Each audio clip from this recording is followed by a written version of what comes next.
His Majesty Sultan Haytham bin Tariq greets the President of the Eastern Republic of Uruguay on his country's Independence Day anniversary. A seminar in the Wilaya of Salalah reviews the most prominent practices and experiences in protecting public funds and the role of institutional and community partnership in enhancing integrity. And Brics leaders announced the historic admission of 6 new countries from next year as the club of large and populous emerging economies seeks to reshape the global order.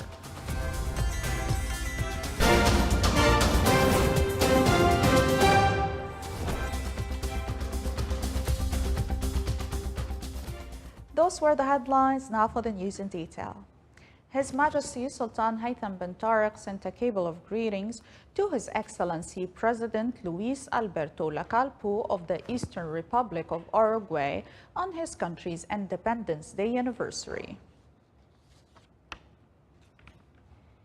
A seminar is launched in the Wilaya of Salalah to review the most prominent practices and experiences in protecting public funds and the role of institutional and community partnership in enhancing integrity and combating corruption. It came within the framework to exchange expertise among the apparatus responsible for protecting integrity and combating corruption in the Gulf Cooperation Council countries. The seminar witnessed a participation from the bodies concerned in combating corruption in GCC countries, as well as a number of experts from government units.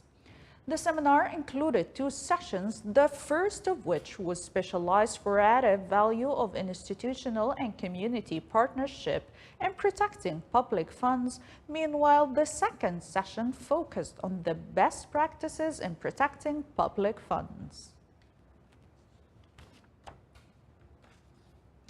Oman Chamber of Commerce and Industry in Dhofar Governorate launched the Omani Financial Manager Program in cooperation with the Chartered Accountants Institute in India. The program aims to develop and find qualified human cadres that contribute to providing distinguished services in the accounting profession by providing career development opportunities, raising the efficiency of workers, and find mechanisms that support their entrepreneurial projects and enhance their professional skills in the field of accounting and finance.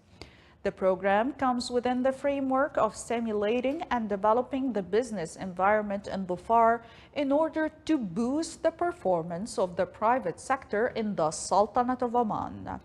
This event was held under the auspices of His Excellency Dr. Mohad bin Saeed Ba'wain, Minister of Labor.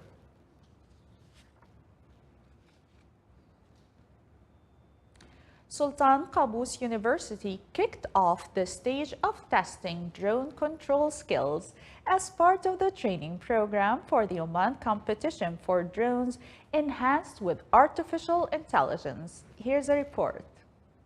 Sultan Qaboos University kicked off the stage of testing drone control skills as part of the training program for the Oman competition for drones enhanced with artificial intelligence. The training program is implemented by the university in cooperation with the Ministry of Transport, Communications and Information Technology and with the support of Ooredoo Oman. The training program targeted 120 participants from various educational institutions.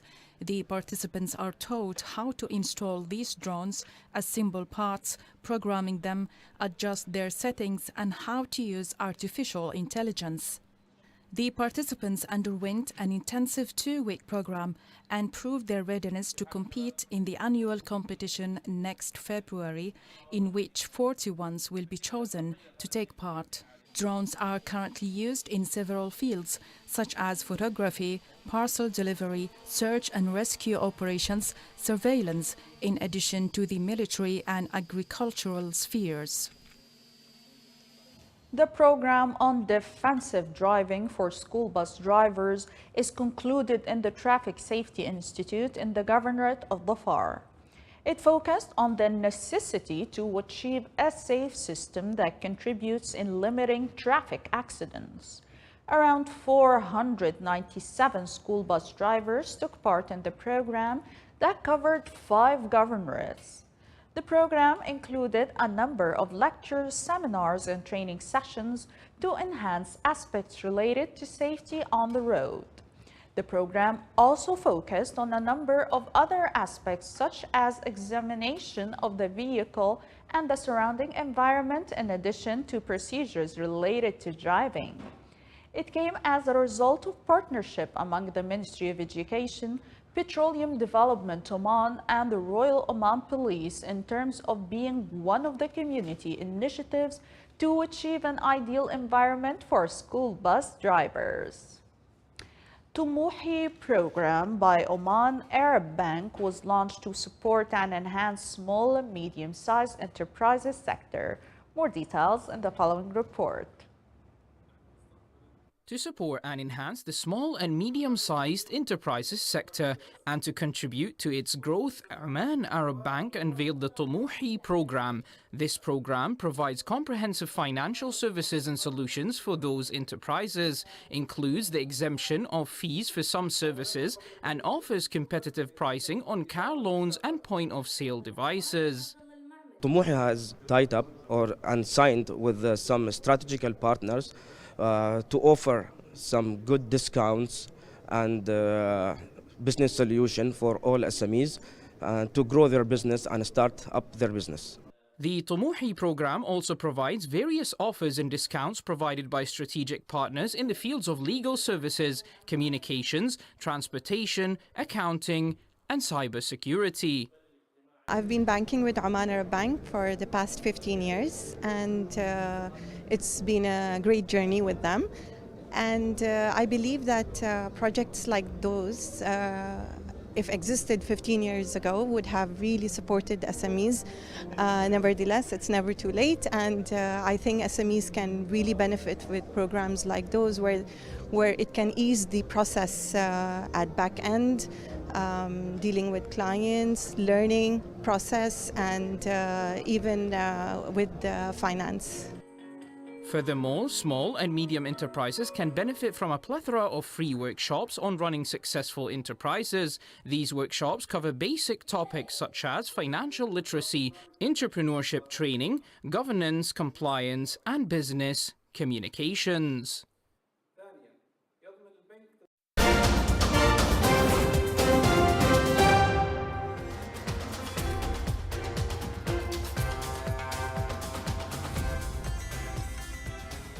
Welcome back to the news from the Sultanate of Oman television.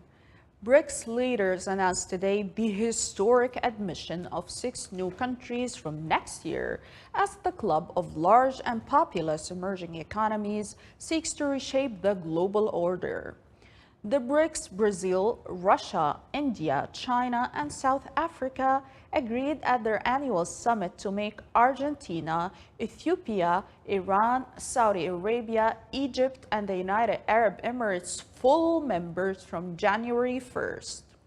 The 3-day summit in Johannesburg underlined divisions with the West over the war in Ukraine and the support Russia enjoys from its Brics partners despite its global isolation.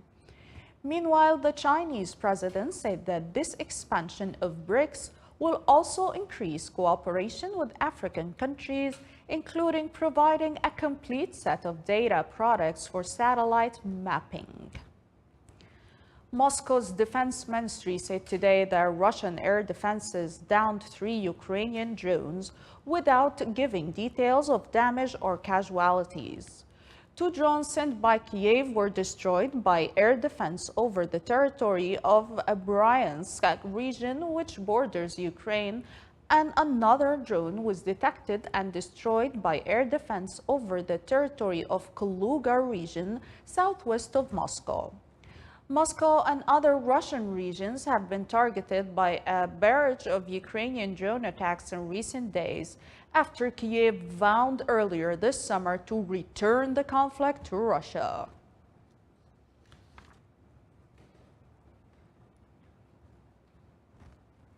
And Indian spacecraft became the first to land on the rugged, unexplored south pole of the moon after a Russian lander crashed in the same region.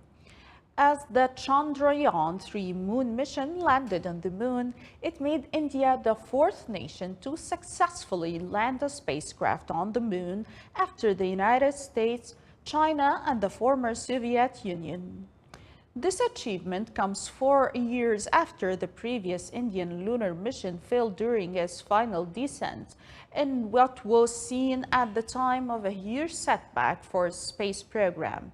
However, India is steadily matching the achievements of established spacecrafting nations. India has a comparative low-budget space program, but one that has grown considerably in size and momentum since its first sent a probe to the orbit of the moon in 2008.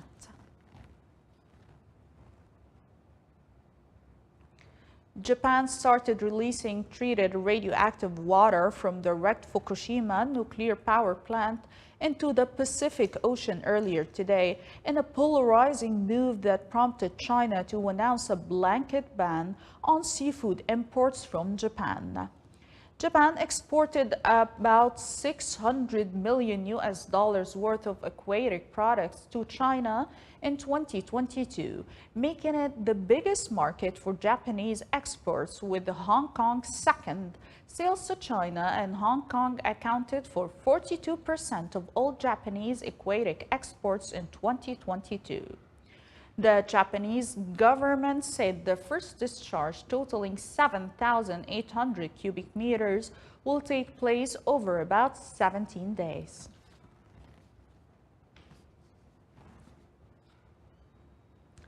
A drone footage released by an Italian environmental association showed the ongoing Rotor Alpine glacier melting as a new heat wave gripped Italy. The Rotor Glacier, the third largest glacier in Aosta Valley, with an area of approximately 7.5 square kilometers, is increasingly threatened by the effects of climate change and has lost approximately 4 square kilometers of surface area since 1865, of which 1.5 square kilometers has been lost in the last 50 years. Italy issued heatwave red alerts about emergency conditions that the health ministry says could endanger the healthy as well as those who are frail in 17 of its 27 main cities, including Rome, Milan, Florence, and Venice. A wildfire north of Athens, which erupted on Tuesday, spread to the town of Menidi yesterday, with about 150 people were evacuated from 3 nursing homes. Police ordered others to leave as a helicopter clattered overhead to drop water into the conflagration. Authorities warned the heat and winds risk stoking more wildfires a day after 18 bodies, probably migrants, were found in a charred northern forest. The Greek Climate Crisis and Civil Protection Minister said 355 wildfires have broken out since Friday, with 209 new blazes in the last 48 hours alone.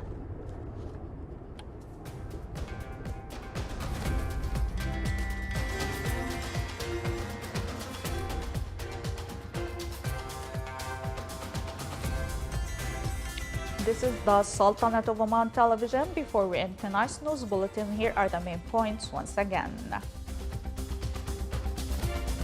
His Majesty Sultan Haytham bin Tariq greets the President of the Eastern Republic of Uruguay on his country's Independence Day anniversary.